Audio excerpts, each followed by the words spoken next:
Isang magandang mainit na araw sa inyo. Ay nako, kaninang umaga, ang ganda ng lamig ng panahon. Tapos biglang, mainit na. Kaya ang ngayon, ang nangyari, magbibigay ako ng pagkain na refreshing sa mga alaga. So ito ay lettuce at saka saging. Pero hindi ko to bibigay na babalatan tapos ilalagay doon, hindi. Kundi, hihiwain ko to, tapos imimix ko sila, tapos doon na ako magkukutsara, bibigyan ko sila isa-isa.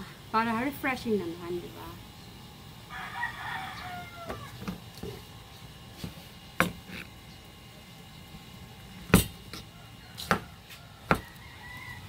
Yep.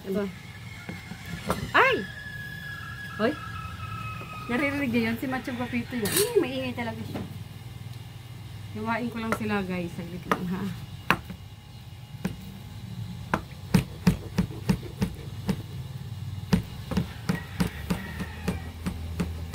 Pagkatapos ko mahiwa yung mga saging, hiwain ko naman yung lettuce. Basta ganun lang kakahiwa, yung maliliit lang din. Lalo na, mayroong mga ibang manok na parang ano to, curious sila kung gaano kaliit. At least matitikman nila, malalasahan nila na masarap naman pala yung lettuce. So guys, just wait for me.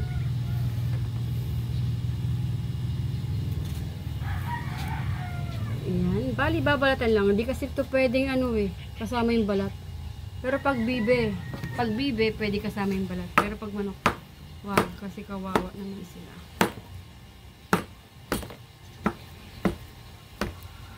Okay.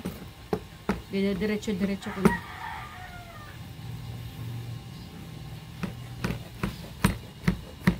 Buti malambot lang ito.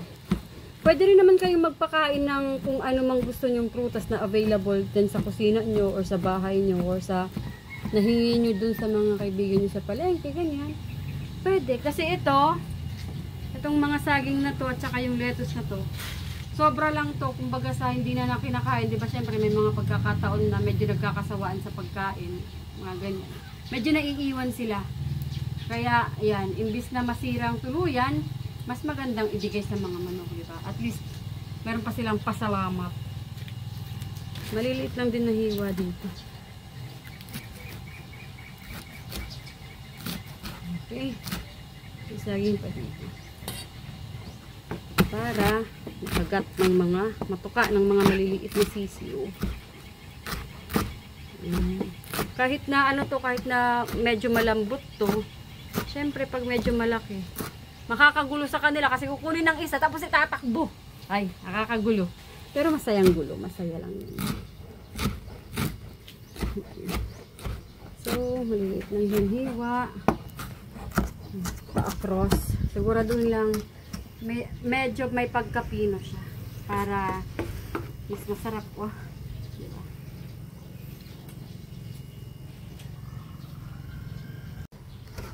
Para siguradong medyo may pagkapino, tapos mong hiwain, i-cross mo. Kung ganito ka nag-start, i-cross mong ganyan para magkahiwa-hiwa sila. Pagkatapos ko maghiwa, hahaluin ko lang sila ng konti. Tapos syempre, magpapalit na rin ako ng tubig sa kanila para refreshing. Okay. Mekus. Hindi ko alam bakit kinukuha ko pa to. I-slicing ko rin naman. Ayan.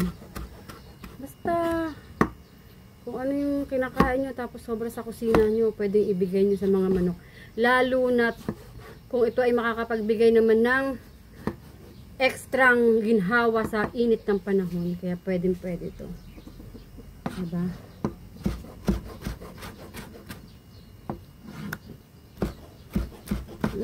Juicy! Lalo na ngayon, napakamura ng mga kamatis. Mura ngayon yung lettuce. Shout out pala kay Ninang Ida Rivas. Kasi nakwento niya sa akin na nanonood daw siya yung nagpapakain ako ng mga manok. Tapos yung mga bibi, ng mga sisiw. Nakita niya ako dun sa video. Shout out sa kanya. So yan, maliliit lang din. Okay. Uy, may nakaligtas. Uy, ito po. Napaka-refreshing naman ito.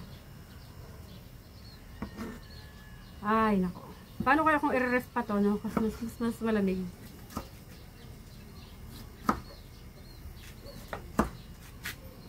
Oops.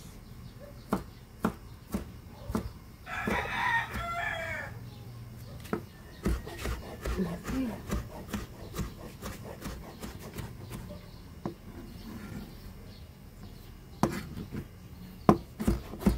Hindi ko na kinuha yung pinaka-tangkay niya.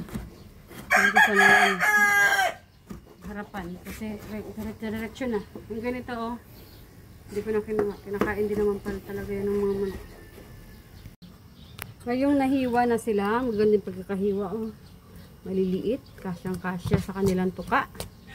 So, mekos-mekos lang. Mix-mix lang natin siyang konti. Ay! Ay! Oo.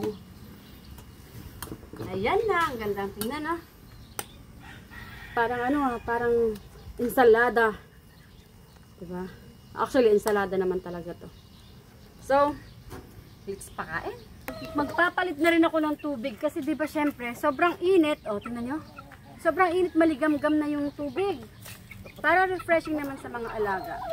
Papalit ako ng tubig. O, diba? Ang ganda. Sarap. Sarap ito oh. Refreshing, fresh water. Tapos meron pa silang snack. Meron pa silang pagkain. Kaya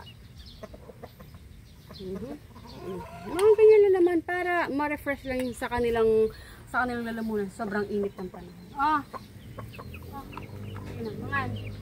Tingnan nyo guys. Gusto nyo yan? Ayan yung sinasabi ko. Pag medyo malalaki, ang ginagawa nila, tutuka, pag malaki, bibitawan, sa kanila hihimayin. So, ganon. Eto, gusto niya yung pagkain kasi nung maliit pa siya, na-introduce na kanya yung mga pagkain na ganon. Kaya, sanay na siyang kumain. Hindi lang sila yung bibigyan ko, hindi lang yung mga batang manok, kundi pangkalahatan na to. Kasi, pangkalahatan naman, nararamdaman naman nila yung init ng panahon. So, let's start with Macho Guapito. Excuse me.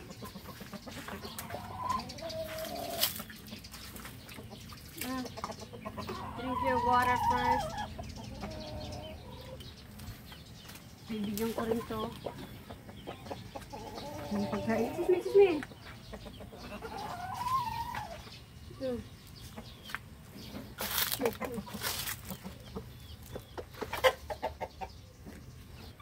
Bibigyan ko rin sila ng mga fresh water, pangkalahatan.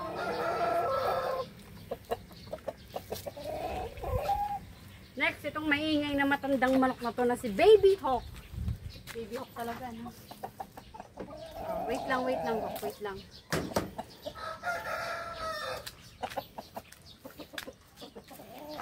Ito isa sa pinakamatandang manok na nandito sa amin. Ito sanay na talaga sa kung anong pagkain. Bibigay mo sa kanya. Sobrang sanay na sanay siya. Mangan. Papasikit muna sa babaeng katabi niya doon. Next naman, yung aking mga manok dito, banda, si Genus. At saka syempre si Kuya Sky at saka si Bradley. Excuse me. Jejing. Oh, wait lang.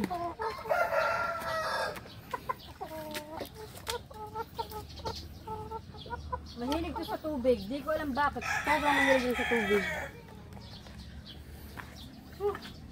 Init. Sobrang init. Okay.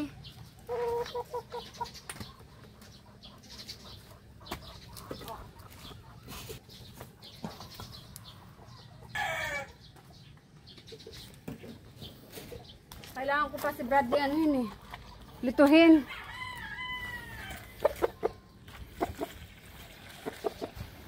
Tubig. Sa maraming punong tubig para kay Bradley. Pagkatapos naman, papakain ko siya dito banda. Yan oh. Wala magalang. So, kasi pag hindi, pag makita niya na bibigyan mo siya ng pagkain, Nagmamadali siya, tsaka niya, tatalunan ka niya. Ang mangyayari, sa either matamaan niya yung pagkain, tapos matapon, or matuka ka niya, or makalmot ka niya. Hello, Sky! Nandiyan muna si Sky.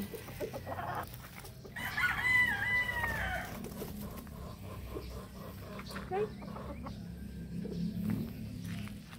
Ay, nako. Big ka na. Wait lang.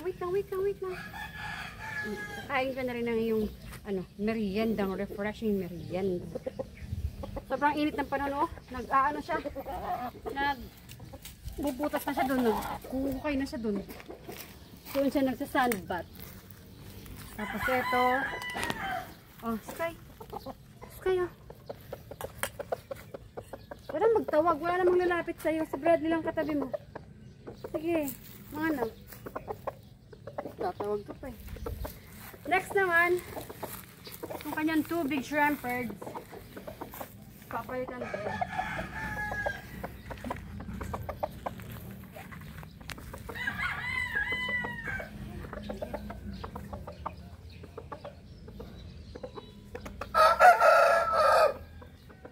Ayun naman, yung mga mag-asawa dun sa kabila. Kaya, let's go! Hay, nako, nandito na tayo sa mag-asawa. Ayun na, nabigyan ko na yung dalawa, nauuna. Tapos, ito na yung mag-asawang to. Ayan. One for you and one for you.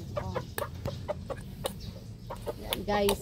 Tapos naman, guys, bago ako magpakain doon sa kanila, kukwento ko lang na sa mga susunod na video na maaabangan nyo or makikita nyo is yung kanilang mga eggs. Titingnan natin kung ilan na pwede na at available na ipa-incubate. Kasi hindi siya, di ba, naglilimlim. So, this time, careful na ako. Magpapalimlim na ako. Silipin muna natin. Tapos yung tubig. Tapos, refill ng water. Tapos naman yan, sisilipin natin kung ilan yung ituto. Tara. Kain lang kayo dyan, ha? Kain lang kayo. Silip lang to. So, mayroon ng 5 itlog.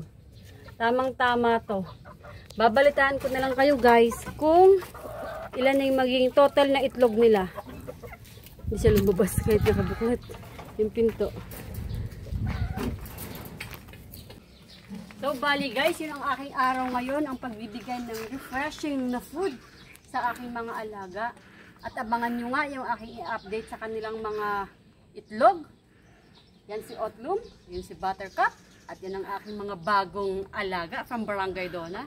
At ako si Aling Mimay. Bye-bye!